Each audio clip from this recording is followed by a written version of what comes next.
Okay, number 10 on the top 10 quarterbacks for 2020. At number 10, we got Aaron Rodgers. Aaron Rodgers would be higher on this list if he was actually given more opportunities to throw the ball. Last year, under new head coach Matt LaFleur, they ran the ball more, used Aaron Rodgers more as a decoy in a lot of circumstances.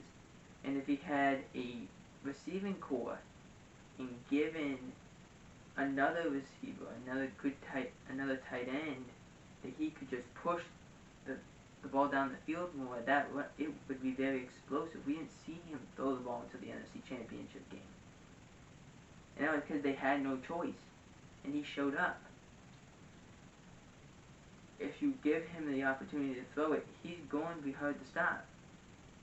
But they have to give him that opportunity. But he was, this past year, was a game manager and had to do, especially with Jordan Love as their first round selection.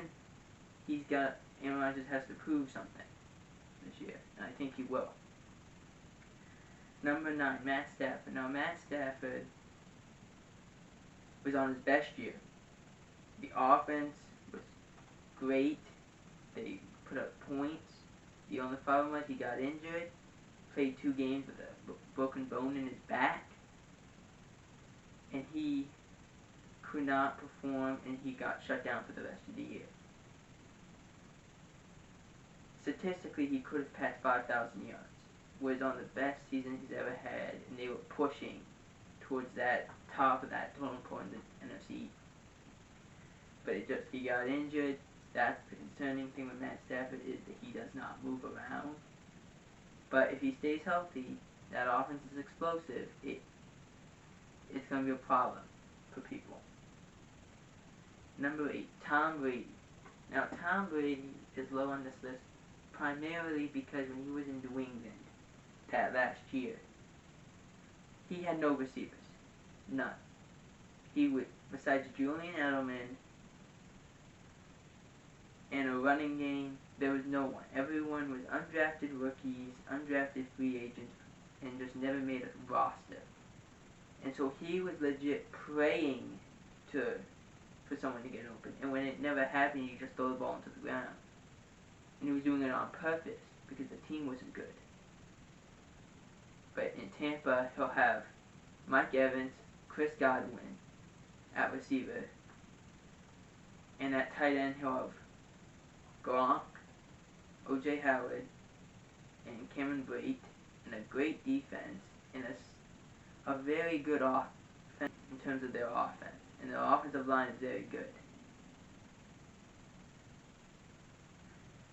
Number 7, Carson Wentz. Carson Wentz is at 7, primarily because he's never stayed healthy through a whole season. He injured his wrist. Let's go back to his college. He injured his wrist in college, comes into the pros, injures his wrist, rib, and concussion. His second year, ACL, gone for the year. The broken bone in his back, he's out. And then this year, with the concussion, again, and the rib issues early in the year, and then in their playoff run, concussion gone. And the team hasn't stayed healthy either. And with them losing weapons, it doesn't help. But if he stays healthy, he'll be a problem. Because when he is healthy, it's another person they have to look out for. It's another person they have to deal with. Number 6, Dak Prescott. Dak Prescott is 6 on this list because he had his best year as a pro. Most touchdowns he's ever thrown, most yardage he's ever passed for.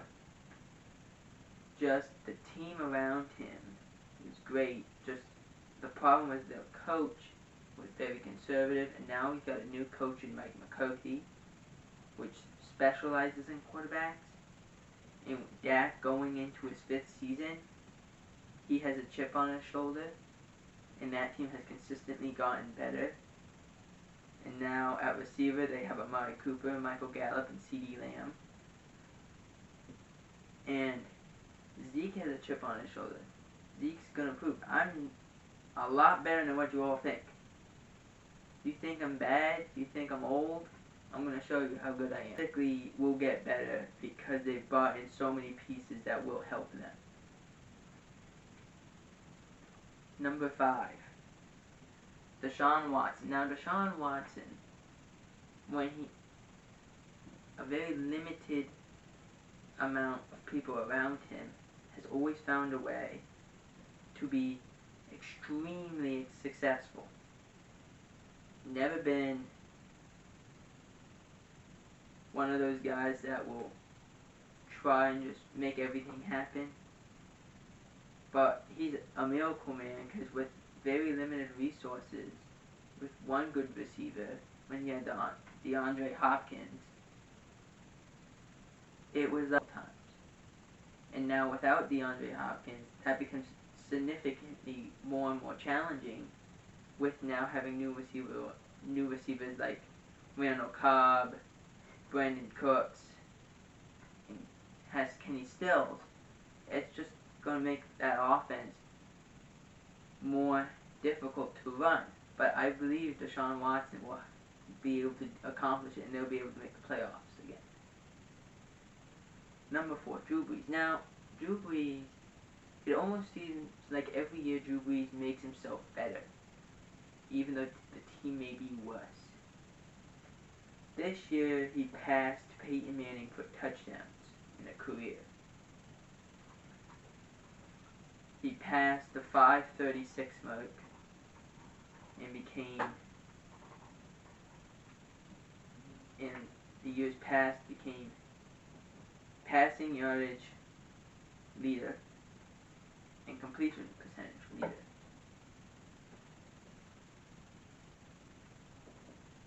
And with the team now getting Emmanuel Sanders, it's going to help out a record of 138 receptions. And now he has a person he has someone else that he can look for, and Emmanuel Sanders, it's like a dream come true. I predict Drew Brees at age 41 may have his best year because of the weapons he has in Jared Cook, Michael Thomas, Emmanuel Sanders, and then at running back he'll have Latavius Murray and those boys in that backfield, and they'll expand that field and they'll push it down. Number 3 is Lamar Jackson. The reigning defending MVP is this low because we have not seen him do well in the playoffs. He's been great in the season, but it's like they just don't seem to have to stop anyone. They can't stop anybody on defense. They got ran over by the Titans. Then they would come and do it again. They did it the year before, where they just stunk against the Chargers. And Lamar Jackson, this system works. The constant running works. It just depends on how good will they be moving forward.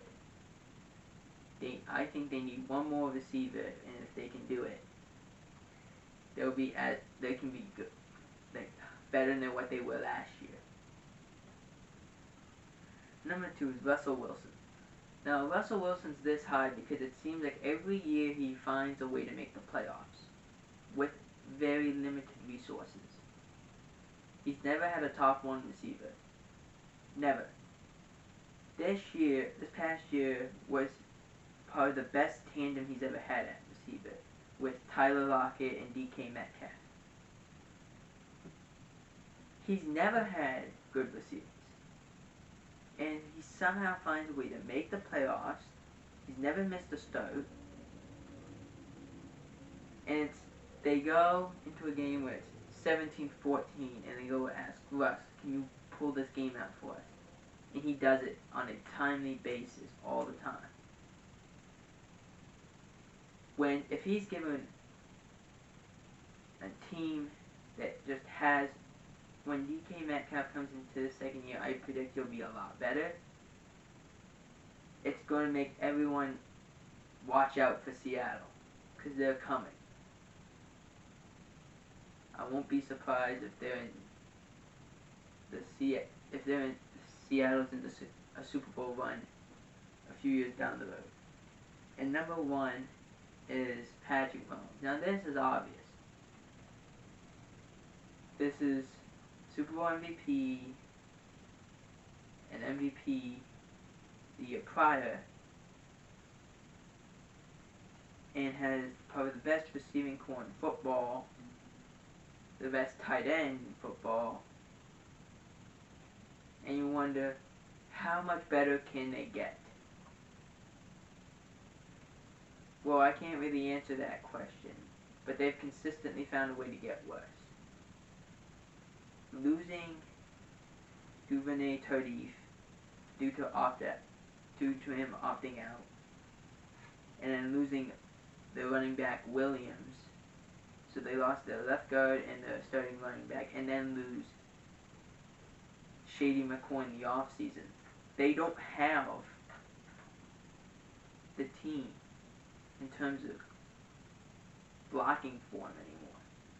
Especially with him getting injured last year. It's going to make it very difficult for him. But he's got the fastest receiver in the league, Tyreek Hill. And they're going to be hard to stop in terms of offense. Defensively is always a mystery with them, but they'll be good for many years left to come.